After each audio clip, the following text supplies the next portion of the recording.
Hi everyone and welcome to my channel. Today I will show you a very special mod for a Game Boy Advance that was kindly given to me by one of my supporters.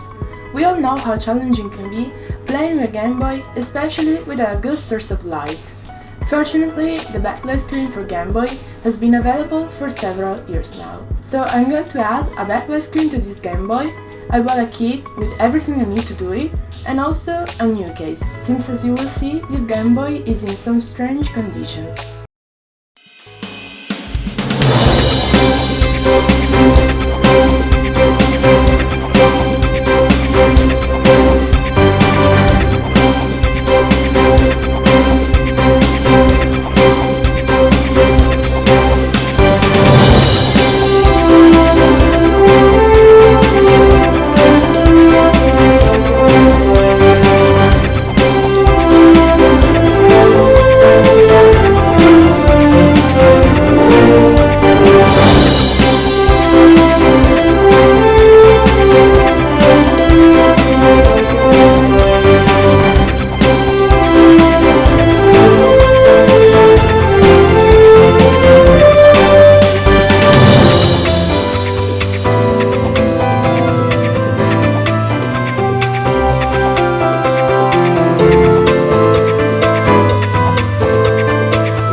It looks like a soldering iron was put on it. I hope at least the speaker is not damaged, and it has burn marks also near the power button. The person who gave it to me told me that he tried to make a mod with this Game Boy, but maybe I should have asked what mod it was. On the back the case is full of scratches, and this beautiful keychain has also been added. Even the L button appears to be damaged, and the sticker is all torn off. I'll definitely replace the case with a new one that I bought along with the kit, which includes everything you need for the backlight. Along with the kit also arrived these screwdrivers, but they're too small for me, so I will use my usual set.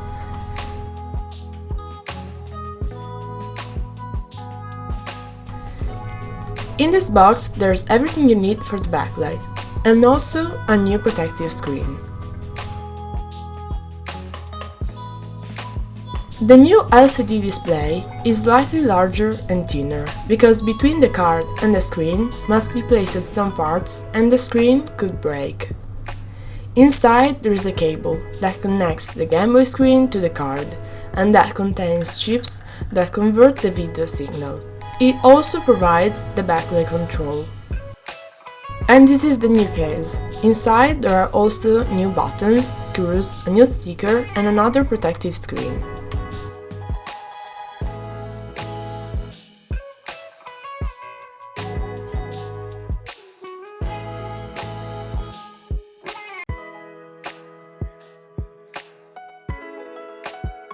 Before starting with the backlight, I want to check that there are no problems.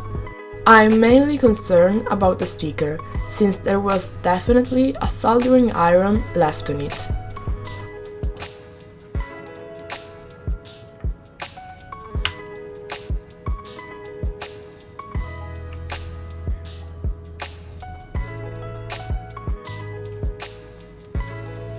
As I expected, the audio does not appear to be working, but for now everything else works.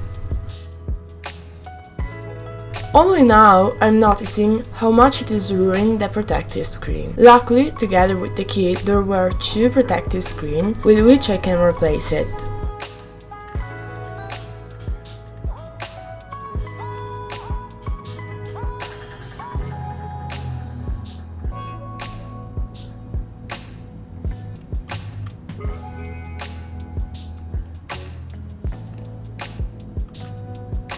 The audio doesn't seem to be working, but luckily I have a spare speaker that I got from another Game Boy. But first, let's give it a good clean.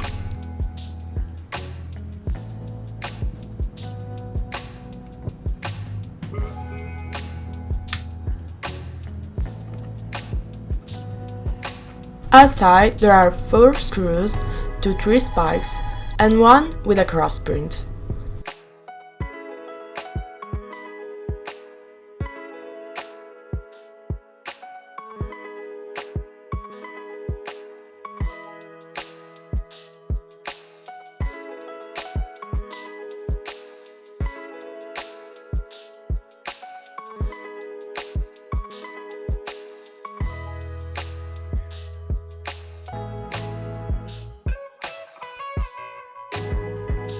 To remove the cable, I find it easier to use tweezers.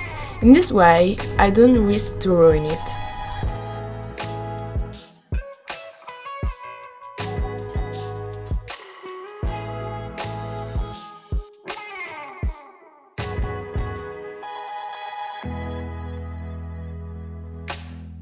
I'm going to remove these last 2 screws and then I can take the card out of the case. I'll deal later with this speaker, but for now I'm going to give this a good clean with some isopropyl alcohol.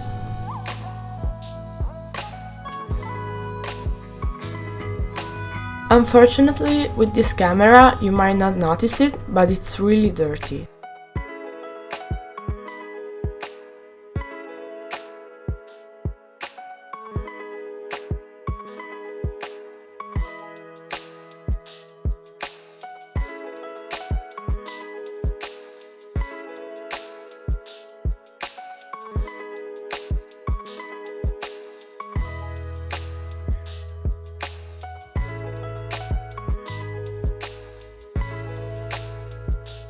This area seems so dusty, so I'm going to use a cotton swab with contact cleaner.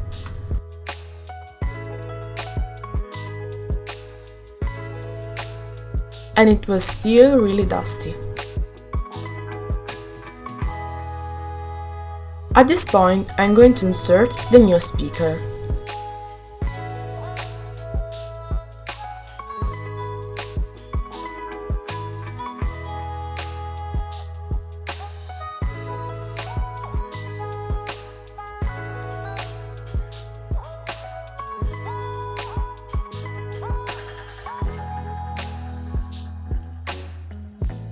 And now I'm going to open the new case.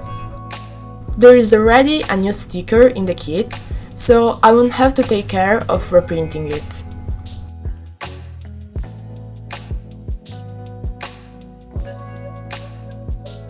The kit also comes with a pre-cut adhesive to hold the display in place.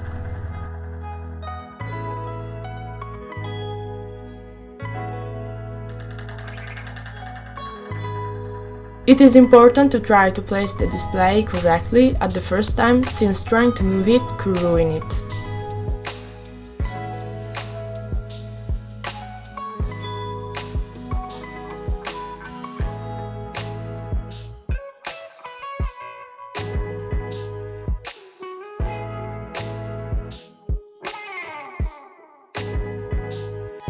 After removing the film, I'm going to apply the display.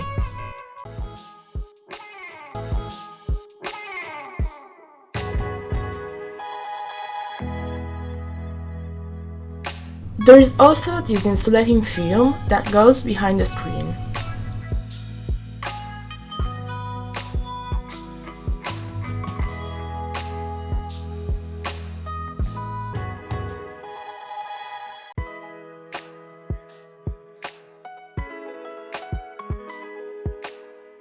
At this point, I'll deal with the cable. Inside there are some chips that convert the video signal, and also offers the possibility to adjust the level of the backlight. 3 cables are included in the kit, and they are used to connect the ribbon cable to the select button and the shoulder buttons.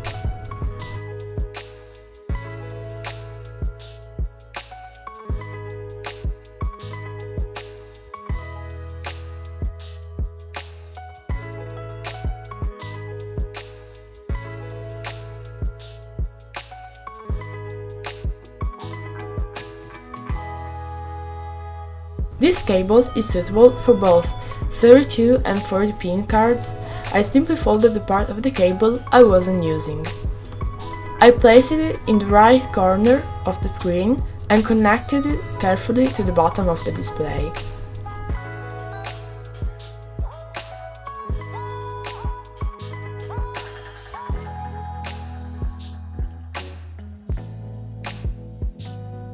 For the backlight control, I soldered one of these wires to this card pad for the select button.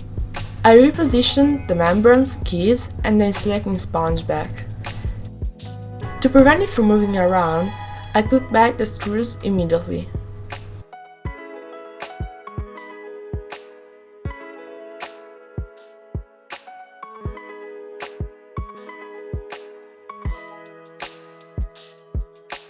Connecting the wires to the pad of the card is an optional step.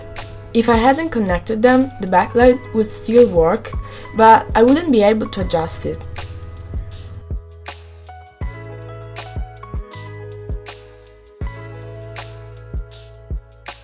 I still have to connect both wires to the left pad of each of their respective micro switches.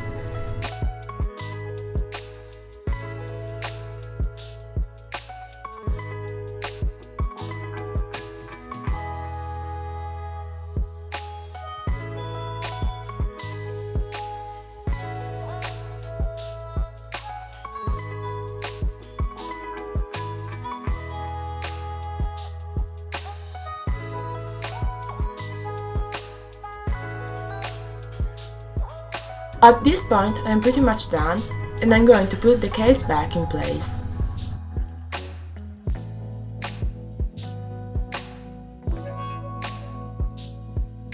The screen is quite thin, and the case fits like it normally would without leaving a broad space between the card and the case.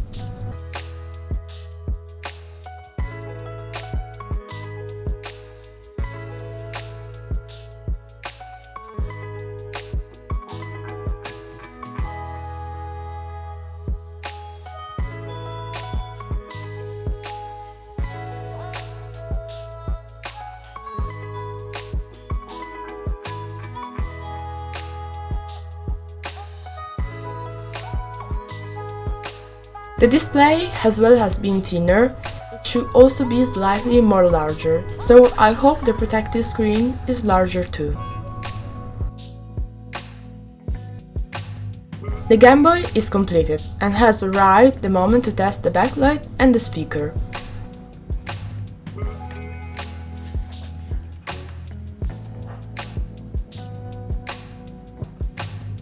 Unfortunately, the protective screen is smaller than the display, and there is a slight gap between the case, even if it is almost imperceptible.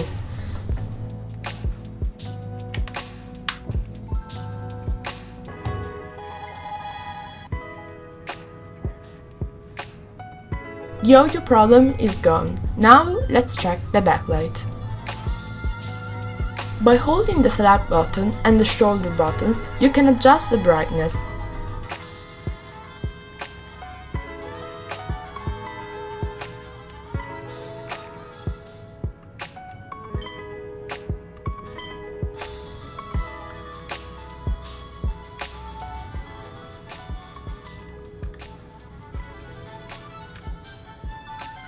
I'll check one last time that there is no problem, and the backlight seems to be working perfectly.